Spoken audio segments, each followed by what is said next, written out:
Christopher Nolan's new movie Oppenheimer has been one of the most hyped projects of his career. So much so that the great screenwriter of Taxi Driver and Raging Bull, Mr. Paul Schrader, called this biopic one of the most important movies of the 21st century. To be honest, initially I thought this statement to be an over-the-top exaggeration, but after watching the movie in the large format IMAX theater, now I somewhat agree with this statement. This movie is important because it is like a masterclass for the new age biopic cinema and dialogue-heavy plot narrations. I'm saying this because Oppenheimer is purely a 3-hour long dialogue-heavy movie, but still Nolan has managed to pull this movie off in his classic style of tension, suspense and non-linearity until the very end of the film. He successfully manages to hook his audience with the bizarre timeline jumps throughout the plot and usage of incredible music and sound effects. But there are also many other biopic movies which connected deeply with the audience by following the traditional linear timeline plot and were incredibly successful among the masses. So why did Nolan choose to narrate the story of J. Robert Oppenheimer in a non-linear timeline fashion? And what objective did he achieve by this method of storytelling? If you try to figure out the intent of the movie's non-linear plot narration, you can come up with two possible answers. The first and the most obvious reason is that it is a Christopher Nolan movie, and this form of storytelling is what this great director is famous for. He wants the audience to involve themselves in his movie deeply and not just watch it and forget about it the next day. But this seems to be a very superficial and stereotypical reason for this movie to be narrated in this way. The second and mainly the most profound reason for this movie to have a constant non-linear jumping timeline is because of the duality in the character and life of Oppenheimer himself. His life of triumph and tragedy before and after the invention of the atomic bomb.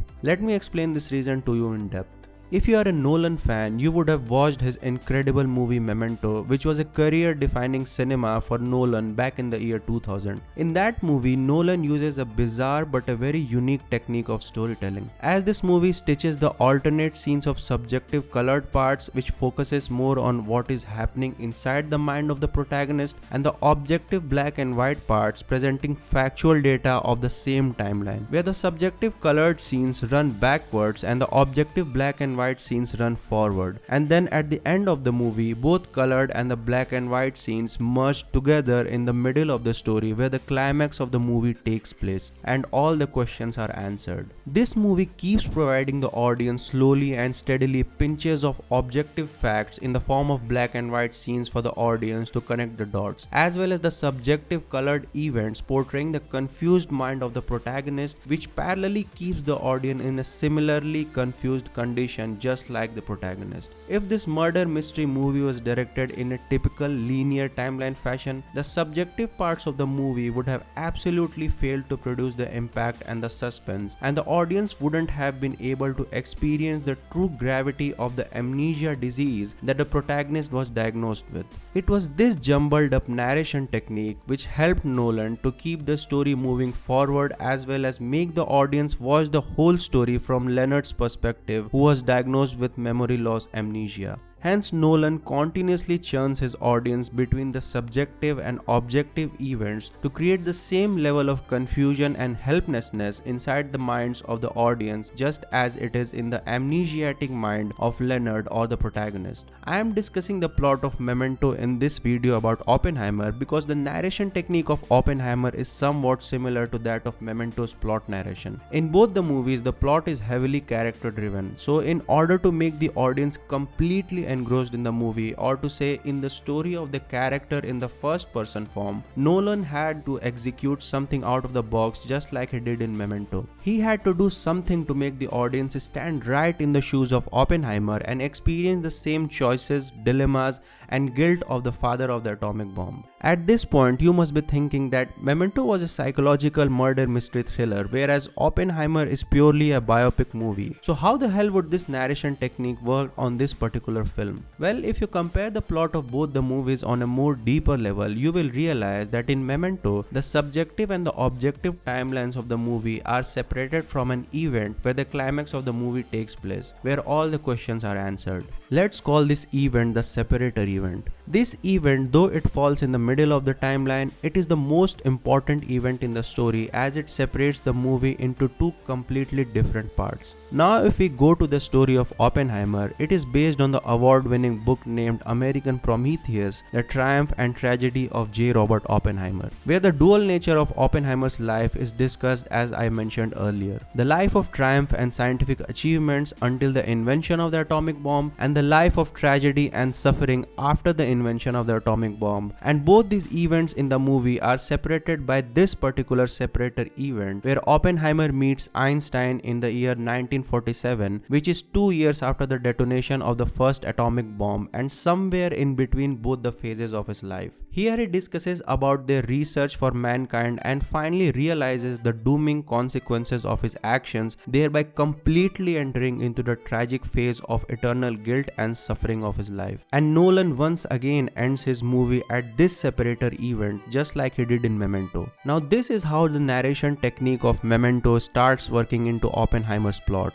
Nolan, similarly, just like he did in Memento, churns his audience constantly between both the phases of Oppenheimer's life. Once he throws the audience into the triumph phase of his life, where we are shown and made realize how important of a duty it was for Oppenheimer to create the bomb for stopping the war, and then suddenly Nolan again throws us into the tragic phase of his life, where Oppenheimer is drowned in his own guilt for creating the deadly bomb and questioned by his own country members for his possible communist ties and treason. This catapulting of minds of the audience from one phase to the other phase of his life happens until the end of the movie, making us realize each and every emotion that Oppenheimer went through. The excitement, the curiosity, the obscurity, the adrenaline, the sacrifice, the triumph, the utter dilemma, the burden, the guilt, the suffering, the embarrassment, every emotion that Oppenheimer ever feels in the important events of his life is stripped naked right in front of the audience in a random and jumbled way, and then Nolan leaves us, the audience, to judge the man for the consequences of his life and actions. If the movie would have been narrated linearly, the impact of both the phases of his life wouldn't have been equal, and one of the either phases of his life would have had overshadowed the other for sure. This great form of storytelling by this great director so perfectly balances the impact of both the phases of his life that at the end we as the audience start to face the similar utter dilemma that Oppenheimer faced in his life. Should we celebrate his legacy because he gave humankind the great gift of pure energy to run civilizations on our planet? Or should we criticize and humiliate him for the deadly and destructive power he gave into the uncertain hands of humanity? The screenplay and plot narration of this movie is absolutely a masterclass in its own, as I have already said earlier. Nolan is absolutely serious about his craft in this particular movie because he knows the importance of the story of the man who completely changed the world with his invention, and this is the reason why he implemented all of his magical experiences of cinema into this 3-hour-long movie. And he didn't just convince the audience to sit and experience this great piece of history in the largest format possible, but also made sure that the audience forever remembers Oppenheimer, the Prometheus who stole fire from the gods and gave it to man, for which he was chained to a rock and tortured for eternity.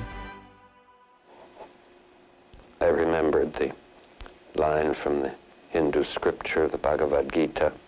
Vishnu is trying to persuade the prince that he should do his duty, and to impress him takes on his multi-armed form and says, "Now I am become death, the destroyer of worlds."